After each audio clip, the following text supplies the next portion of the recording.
일제강점기 때부터 전두환 정권 초까지 아이들을 강제로 연행해 인권유린을 저지른 선감학원과 관련해서 공권력에 의한 인권 침해다라는 국가기관의 첫 판단이 나왔습니다.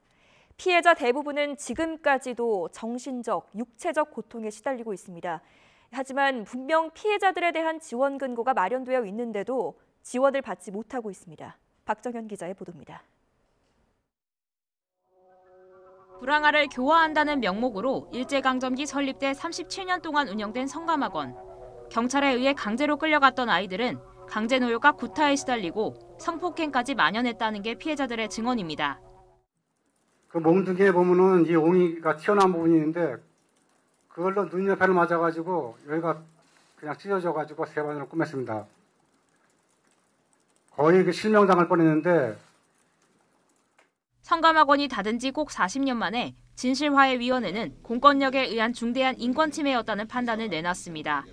진상규명 과정에서 과거 기록보다 더 많은 아이들이 사망한 거로 드러나기도 했습니다. 최근에 있었던 시굴조사인데요. 한 5기를 분묘를 발굴했습니다. 71호라고 쓰여져 있는 것은 그 성감학원의 동복에 그 철제 단추가 부식이 돼가지고 저렇게 됐고요. 생존해 있는 성감학원 피해자 대부분은 어려운 생활을 이어가고 있습니다.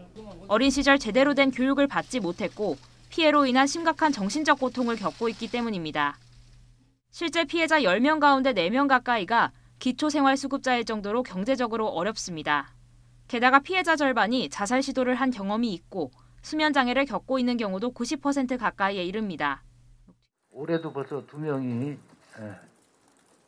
한 분은 또 이제 생활고에 그냥 힘들어서 자살한 그런 경우가 있고, 해마다 이제 몇 분씩 이렇게 돌아가시는 것이 제가 성감학원을 사회에 알리면서 제일 안타까운 일입니다. 해방 이후 성감학원을 운영했던 건 경기도입니다. 지난 2016년 피해자의 생활 안정 지원을 위한 조례가 어렵게 마련됐습니다. YTN이 입수한 경기도의 해당 예산 집행 내역입니다. 조례에 근거가 있는데도 피해자들의 생활지원금은 단 한 차례도 지급되지 않은 거로 확인됐습니다. 피해자들의 정서지원 사업 역시 재작년에만 상담 운영을 했고 지난해에는 동영상 4편을 제작하는 데 그쳤습니다. 진실화해 발표 이후 경기도는 성감학원 피해자와 유족에게 사과하고 생활 안정지원금을 지급하는 방안을 적극 검토하기로 했습니다.